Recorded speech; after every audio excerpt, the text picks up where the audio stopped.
হাজৰ ১ নং ভেলকৰত সুকন্যা সমৃদ্ধি যোজনা সন্দৰ্ভত সজাগতা সভা ১০ বছৰৰ তলৰ কন্যা সন্তানৰ সুৰক্ষিত ভৱিষ্যতৰ বাবে ভাৰত চৰকাৰৰ এক যোজনা হৈছে সুকন্যা সমৃদ্ধি আঁচনি।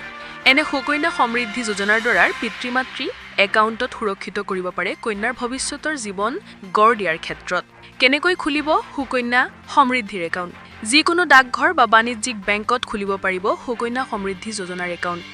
এই আঁচনিৰ অধীনত ৭.৬% পোৱা যায়, যাৰ ফলত নিজৰ কন্যাগৰাকীৰ ভৱিষ্যত জীৱন অধিক সুৰক্ষিত হৈ পৰিব।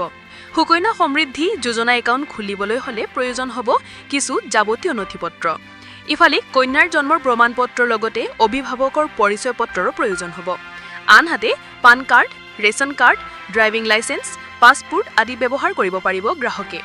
একাউণ্ট খোলাৰ পিছত ধাৰকক দিয়া হ'ব একোটাকৈ পাছবুক। অসম ৰাজ্যিক গ্ৰামীণ জীৱিকা মিছন আৰু সমাজ কল্যাণ বিভাগৰ তত্বাৱধানত লগতে ভাৰতীয় ডাক বিভাগৰ সহযোগত সজাগতা সভা অনুষ্ঠিত হয়।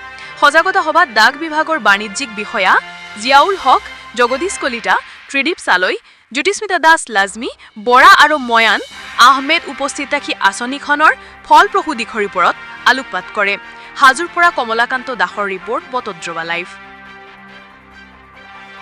আজি ডাক বিভাগৰ পৰা সুকন্যা সমৃদ্ধি যোজনাৰ আমাৰ যিটো সংখ্যালঘু এৰিয়াত যিটো এৱাৰনেছ কৰিছে, সিহঁতে যিটো ডাক বিভাগে এৱাৰনেছ কৰিছে তাতে আমি বহুত ভাল পাইছোঁ। আৰু আমি ভাবিছোঁ যে আমি সমাজ কল্যাণ বিভাগৰ পৰা যিটো আমি উদ্যমত হেৰি কৰি আছোঁ, আমি আগৰ পৰাই এইটো সুকন্যা আগৰ পৰাই কৰি আহিছোঁ। এইটো আহিছে 2015 চনৰ পৰা আহিছে। এইটো আমি 2019 পৰা আৰম্ভ কৰিছোঁ। 15 চনৰ পৰা আহিলেও আমি 2019 হেৰি পাইছোঁ। আমি যিটো আমাক হেৰি দিছে, গাইডলাইন দিছে, সেইটো আমি 19 পাইছোঁ। 19 পালিও আমি 19 পৰা আৰম্ভ কৰিছোঁ আৰু আমি ভৱিষ্যতত আৰম্ভ এইটো কৰিয়ে যাম বুলি ভাবিছোঁ। আৰু যিটো আমাৰ জিয়াউল হকে যিটো ডাক বিভাগৰ পৰা যিটো হেৰি কৰিছে, এইটো তেওঁ আমাৰ অঞ্চলৰে ল'ৰা, তেওঁক আমি ধন্যবাদ দিছোঁ আৰু ভাৰতীয় ডাক বিভাগকো ধন্যবাদ দিছোঁ। আৰু আমি মোদী ডাঙৰীয়াকো ধন্যবাদ জনাইছোঁ। তেওঁ যিটো আমাক সমৃদ্ধ আঁচনি যিটো বীমা দিছে আমাক সুকন্যাৰ ওপৰত, সেইটো আমাক বহুত ভাল দিছে, ভাল যোজনা দিছে বুলি আমি ভাবিছোঁ। কাৰণ যিটো ছোৱালী এইটো যেতিয়া আমাৰ হেৰি হ'ব, এতিয়া 5 বছৰ নহয় 1 বছৰ নহয়, যিটো ছোৱালী হেৰি হ'ব আধাৰ কাৰ্ড হ'ব, আধাৰ কাৰ্ডৰ ওপৰৰ পৰা 1 বছৰৰ পৰা যিটো আমাৰ হেৰি 21 চনকলৈকে সিহঁতে আমাক আমি কি দিব লাগিব, 14 বছৰলৈকে থাকোঁ, 14 বছৰলৈকে যিটো দিব লাগিব, এইটো আৰু 6 বছৰটো চৰকাৰে ভৰিব। এইটো ভাল পদক্ষেপ লৈছে চৰকাৰে। আৰু এইটো পদক্ষেপৰ পৰা আমি আমাৰ যিটো অভিভাৱকৰ হেৰি আহিছে, সুকন্যা যিবিলাক আছে, সৰু সৰু ছোৱালী আছে, 10 বছৰৰ তলৰ ছোৱালী যিখিনি আছে, সিহঁতে বহুত উপকৃত হ'ব। সেইফালৰ পৰা আমি সিহঁতক বহুত ধন্যবাদ জনাইছোঁ। মই ধন্যবাদ জ্ঞাপন কৰিব লাগিব সমাজ কল্যাণ বিভাগক। তাৰপিছত অসম ৰাজ্যিক গ্ৰামীণ জীৱিকা মিছন আমাৰ হাজো ব্ৰাঞ্চক ধন্যবাদ জ্ঞাপন কৰিব লাগিব, আমাৰ মন্ত্ৰী শিখা বাইদেউক। আৰু আমাৰ সমাজ কল্যাণ বিভাগৰ CDP আমাৰ পিংকি বনিয়া বাইদেউক ধন্যবাদ জ্ঞাপন কৰিব লাগিব। আৰু সমাজ কল্যাণ বিভাগৰ এই টিম যিখিনি বাইদেউ আপোনালোকক দেখা পালে, আমাৰ যিখিনি এই এণ্টাৰ বৃহত্তৰ বৰচলি আৰু ৰামদিয়াৰ যিমানখিনি অংগনবাদী চেণ্টাৰ আছে, সেই চেণ্টাৰবিলাকৰ প্ৰত্যেকটো চেণ্টাৰৰে কৰ্মী আৰু সহায়িকা তেওঁলোকে স্বতঃস্ফূৰ্তভাৱে ওলাই আহিছে। আৰু তেওঁলোকে আজি এটা মানে কি কৰিছে, কৰ্তব্য বুলি ধৰি লৈছে যে যিসকল মানে কন্যা সন্তান 10 বছৰৰ কন্যা সন্তানখিনি যাতে কোনো এগৰাকী কন্যা সন্তানে এই বেটি বাচাও বেটি পঢ়াও কেন্দ্ৰীয় চৰকাৰৰ যি অভিলাষী আঁচনি আমাৰ এই কন্যা সন্তানৰ কাৰণে আনিছে, কোনো এগৰাকী কন্যা সন্তান যাতে এই আঁচনিৰ পৰা বাদ নপৰে। আজি সকলোৱে মানে উপস্থিত হৈছে আৰু মই ধন্যবাদ জ্ঞাপন কৰিব লাগিব প্ৰত্যেকটো আমাৰ এণ্টাৰ এই অঞ্চলৰ যিখিনি চেণ্টাৰৰ পৰা আজি বাইদেউসকল আহিছে, তেওঁলোকক ধন্যবাদ দিম।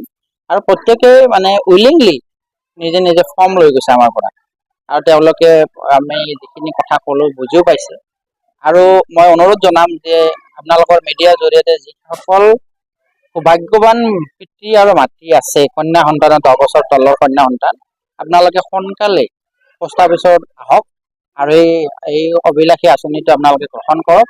আৰু আপোনাৰ কন্যা সন্তানটি যেতিয়া ডাঙৰ হ'ব, এটা শিক্ষাৰে শিক্ষিত হ'ব, শিক্ষাৰে শিক্ষিত হৈ পেলাই যেতিয়া বৈবাহিক জীৱন আৰম্ভ কৰিম তেতিয়া যিখিনি আমি পোষ্ট অফিচৰ পৰা ৰিটাৰ্ণ দিম সেই ৰিটাৰ্ণ দি পেলাই বিবাহ আৰু শিক্ষা এই শিক্ষা গ্ৰহণৰ ক্ষেত্ৰতো যিখিনি মূলধনৰ দৰকাৰ অভিভাৱকসকলে পোষ্ট অফিচৰ জৰিয়তে পাব আৰু এই ক্ষেত্ৰত মই আমাৰ ডিপাৰ্টমেণ্টৰো ঊৰ্ধ্বতম কৰ্তৃপক্ষকো মই ধন্যবাদ জ্ঞাপন কৰিম আৰু আমাৰ এই আজি দুটা ডিপাৰ্টমেণ্টে যে আমাক সহযোগ কৰিলে আৰু অনাগত দিনতো আমাক সহায় কৰিব যে যেনেকুৱা এটা আশ্বাস পাইছোঁ তাৰ কাৰণে মই কৃতজ্ঞ আৰু সকলো আই মাতৃকে মই জনাম যে আপোনালোকে আহক আহি পেলাই আমাক মানে এই আমাৰ পৰা ফৰ্ম লওক আৰু যিখিনি ৰিলেভেণ্ট ডকুমেণ্টছ আছে কন্যা সন্তানৰ যিখিনি বাৰ্থ চাৰ্টিফিকেট জন্ম প্ৰমাণ পত্ৰ কন্যা সন্তানৰ আধাৰ কাৰ্ড আৰু অভিভাৱকৰ পান কাৰ্ড আধাৰ কাৰ্ড আৰু 2 কপি ফটো লৈ পেলাই আৰু মোৰ নম্বৰটো মই দি দিছোঁ যে মোক যিকোনো মুহূৰ্ততে আপোনালোকে ফোন কৰিলে এভেইলেবল পাব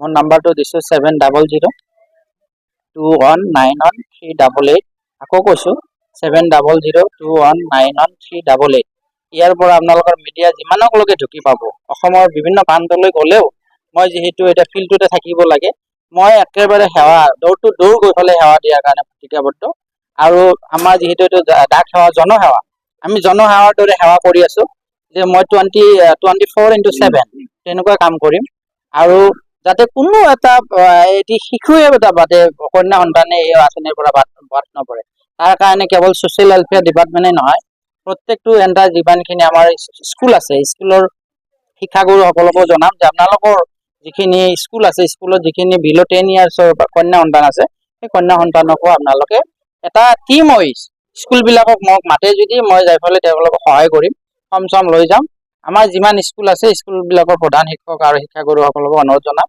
আৰু আমাৰ যিখিনি গ্ৰাম প্ৰধান আছে যিখিনি আমাৰ পঞ্চায়ত প্ৰেচিডেণ্ট আছে বা পঞ্চায়ত প্ৰতিনিধি আছে তেওঁলোককো আজি অনুৰোধ জনাম যে আপোনালোকৰ এৰিয়াত নিজৰ এৰিয়াত যিখিনি কন্যা বিল' 10 ইয়াৰ্ছৰ কন্যা সন্তান আছে আপোনালোকে সুকন্যা খোলাৰ কাৰণে আগ্ৰহী হওক আৰু এই অভিলাষী আঁচনিত সকলোৱে অংশ দিয়াৰ হওক তাৰ কামনা কৰিছোঁ ধন্যবাদ